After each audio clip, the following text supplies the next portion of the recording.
Hey guys, it's your girl Victoria back to you with another review for Married at First Sight Season 16, Episode 20 called Our Last Rodeo. Now, I'm just trying to figure out why is this decision day two parts? This don't make no sense. Okay, decision day was already 2 hours and 30 minutes more than the last I don't know how many episodes. Now you want to tell me decision day ain't over? And we still have to continue decision day next episode. So this is why you guys saying, oh, it's gonna continue after decision day. Because I'm just like, yo, you guys always continue filming after decision day. What are you talking about? But I guess they saying this because it's technically decision day part 2. But yeah, we're gonna try to make it seem like, oh yeah, we're gonna continue life after decision day. When you guys already do that. Okay, whatever. We're just gonna have to get into this. There's nothing much to say because a lot of this episode is just fillers, talking too much. I done dozed off I don't know how many times in a lot of these scenes because it's not needed. We could just get straight to the point, but we're gonna have to try to fill up some airtime. So that's why they did all these conversations for no reason. So pretty much though we get to one day until decision day. So each of the couples, one of the people from each couple is going to be leaving the apartment. They do this every season. So the last day, the last night, everybody sleeps on their own to really think about what they're going to do or, what their decision is going to be for decision day. So all the men of the couples leave for the night. So the ladies stay at the shared apartment. So we start off with Kirsten and Shaq. They talking about decision day. There's nothing to talk about or discuss in regards to that. That's it. Then we get to Nicole and Chris. They sit in bed and talk about decision day. Then we get to, Jasmine. She's sitting on the couch watching Eris pack up to leave, and they talk about decision day. Then we get to Clint and Gina sitting on the couch talking about decision. Everybody's sitting, whatever, talking about decision day. They don't know what they're gonna do. There's pros and cons to each scenario of whatever they decide, consequences, all that BS that we don't need to talk about because it's just filler stuff. It's same situation, different day. Okay, let's get through this. Okay, decision day episode could have been 30 minutes, but no, we're going to stretch it to 2 hours. And not only stretch it to 2 hours, but it's not even finished and we still have to continue this decision day next week. I'm very annoyed and frustrated with the producers of Married at First Sight because you hear what everybody says, you see what everybody says, but yet you guys can still continue to do this buffoonery of let's stretch out these episodes, even though this has to be one of the longest drugged out season of Married at First Sight ever. The most not interesting season of Married at First Sight. Everybody on some BS. Not everybody, but for the most part. Let's cut the chase. Let's cut the season. Let's move on. But okay. So after that, we get to decision day. So now we have the whole cast. They do a little video diary about they don't know what they're gonna do and they don't know what they're gonna say. BS. Oh, I'm sorry. Not decision day. The night before decision day. That's when everybody does the video diary about they don't know what they're gonna do, what they're gonna say on decision day, and what their answer gonna be, and the pros and cons. Okay, whatever. We get it. It's the same thing, different day. Same thing, different season because they do this every season, legit every season. So now we are officially at decision day. So Jasmine and Eris are first. Okay, Jasmine, her dress was beautiful. I felt like she was going to prom maybe 2019 because nowadays prom people be wearing the most extravagant type dresses and stuff, and I'm just like, y'all prom dresses is more than my wedding dress. But show out if you got it, then do you, boo. But Jasmine was given very much prom date for somebody, and it wasn't for Eris. So Aries, he was dressed good too. I'm not going, I'll give him his little 2 cents. He looked okay. He looked nice. At first I'm like looking at the colors. I'm like maroon and yellow. I'm like, but for Aries, it works. You know what I mean? So after they go down to sit and discuss about their marriage and all the filler type of stuff. Let's get straight to the point. Okay, let's get straight to the point. Let's cut to the chase. Jasmine says she wants to get a divorce, and I have never been prouder of someone in my life.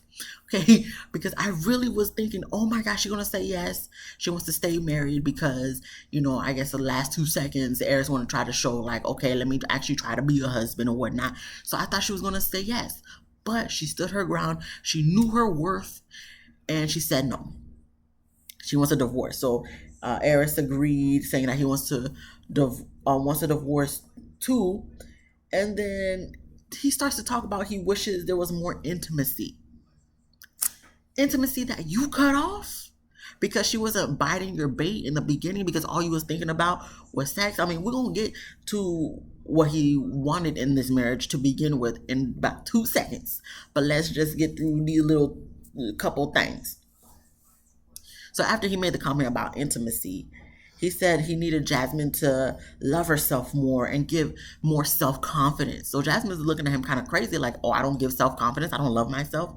So I guess he's trying to say pretty much no. And honestly, Jasmine, I understand you going to defend yourself because this is the moment where she finally decides to go off on Eris. And I'm like, you should have been going off on Eris since like day one, telling him about himself the moment he's trying to tell you about yourself and say he's not attracted to you.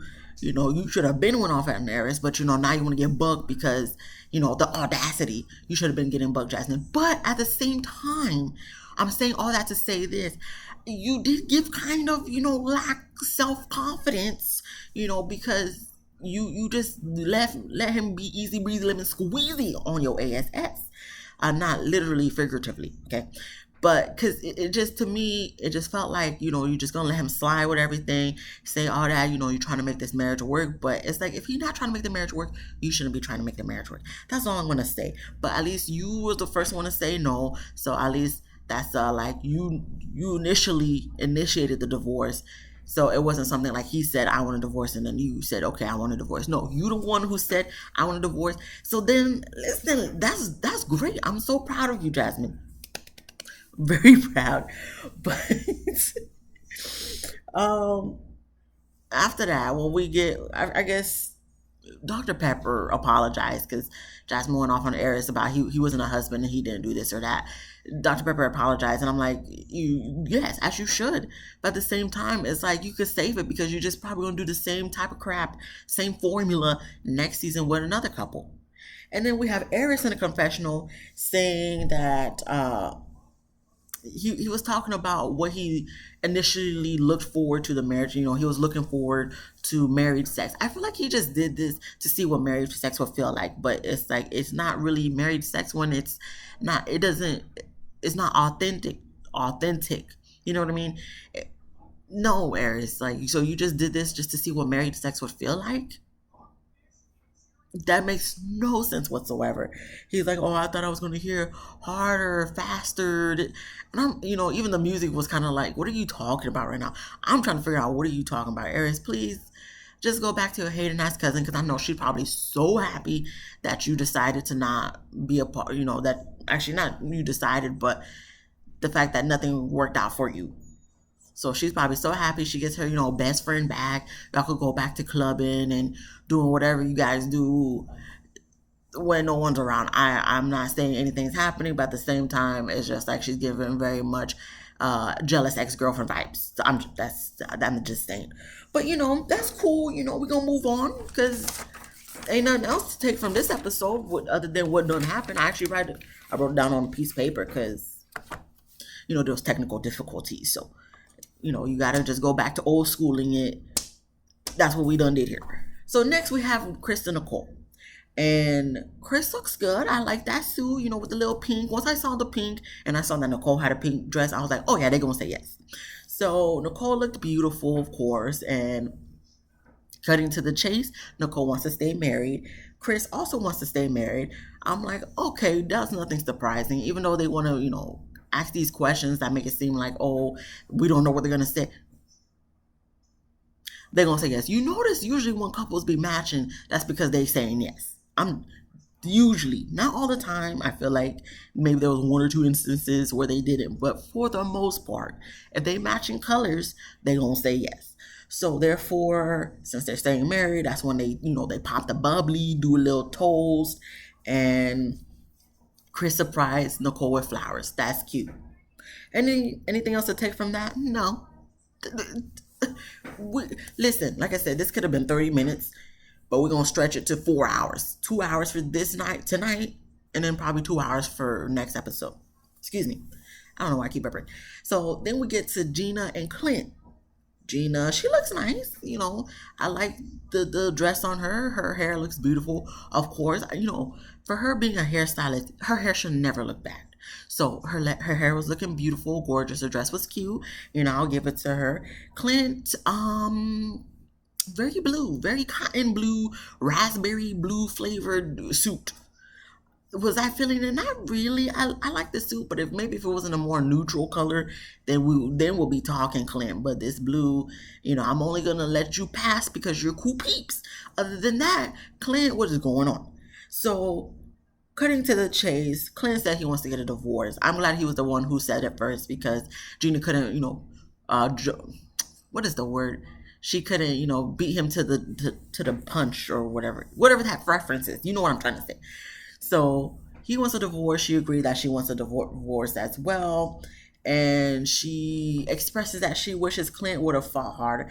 I'm just so tired with Gina, with Aries. The people who are really to blame in the situation are the ones to love to point the blame onto someone else.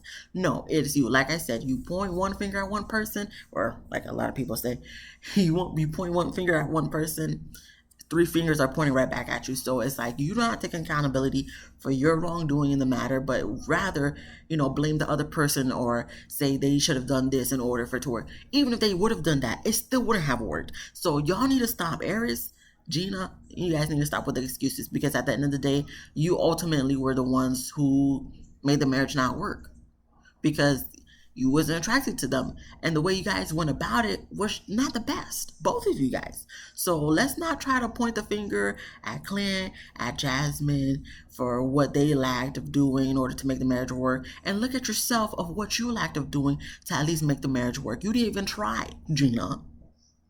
Aris, you tried the last 2 seconds for what? Ain't gonna do nothing. Moving on. After that, anything with the to say with them? They talked about Hank, and I guess Clint offered 10K for Hank. Gina denied, but or declined. But I guess Clint is gonna get visitation visits, rights. Not literally, they never mentioned those words, but I'm just gonna paraphrase it, summarize it for you. Looks like Clint gonna be having visitation rights, but when we see the previews for next episode, it looks like he stole Hank. But I know how the producers work, so I feel like this is just gonna be something to make us like, ooh, let's watch next episode, even though we're probably gonna watch anyway. But this, I guess, is to entice us to want to watch it because you know how they do with previews. They try to, construe it to make it seem like it's gonna be something, but then when you actually watch the show or movie or whatever, it's nothing like what it made it seem like on the previews. This is exactly what I feel like it's going to be. But other than that, okay, he gets to still see Hank. I'm pretty sure they're going to pass by each other in the building because they live in the same building, the same complex, whatever the case. So it is what it is. They leaving cordial. That's it. You got past the cow saying, "Oh, you guys leaving on good terms." This is the most cordial divorce I've ever seen. Is it really? Thank you, Pastor Cow. Thank you. Okay, moving on. Lastly, we get to Shaquille and Kirsten. Now, Shaquille, I'm trying to understand what his outfit was looking like because you had red here, blue here, red down there, blue down there, red sleeve, yellow sleeve. What is this outfit? Even Dr. Pepper, she was just like, "Oh, interesting outfit." You try to pull an Eris from last week, I believe. Shaquille, please. Eris, please. Both of you guys. Because you guys probably went to the same store to buy these two suits. It ain't working. And I don't know who designed a suit, but they need to go back to their thinking process and design something else. Take off all different colored parts and put it to the correct colored suit. Because this suit is not working. Like the suit is wearing you, Shaquille. You are not wearing the suit. But anyway, Kirsten, she looked nice. Those type of dresses with the big bold things. It's like I'm not really here for it. But some people can make it work. They Kirsten make it work. I guess, I suppose. But okay, fine. So moving straight to the point, Kirsten wants to stay married. Then we get to Shaquille. And what does he say? We don't know. Because we have to wait till next week to see what his answer is going to be. And then that's when we get the first time in Married at First Sight. We're going to follow everybody after decision day. You kind of already do, but let's just go with what they say and follow the cast after decision day. You see in the previews, looks like Dominique talked to Jill, and then you see her at the end of the previews kissing Clint, and then you see McKinley going on a date with Gina, and then you see Gina going on a date with McKinley. Jasmine go on a date with some random guy, and she asked the guy, "Do you find me attractive?" And he said yes. So then I guess they end up kissing. It looks like in the preview, and I'm just like, if that was really the case, Jasmine shouldn't be. Well, I mean, I understand why she would, but at the same time, it's like Jasmine, no, no, no, no, no. But that was the end of the episode. Okay, 16 minutes in. You see what I'm saying? They could have really made this a 30-minute episode. But no. We want to be dramatic, so we're going to be dramatic. That's what Lifetime producers done said. So that's it, guys. I wish I could give you more, but there's nothing more to give on this episode. If I were to give you more, I would be dragging it just like Married at First Sight producers. So if you like this video, please give me a thumbs up. If you laughed at least once, please subscribe. If you didn't laugh, please come back next week. Hopefully I can make you laugh, especially with what we done seen going on in these previews for next week. Other than that, comment what you thought about this episode. Be easy, breezy, lemon squeezy, guys. You have a good night, and I'll see you in the next one. Peace.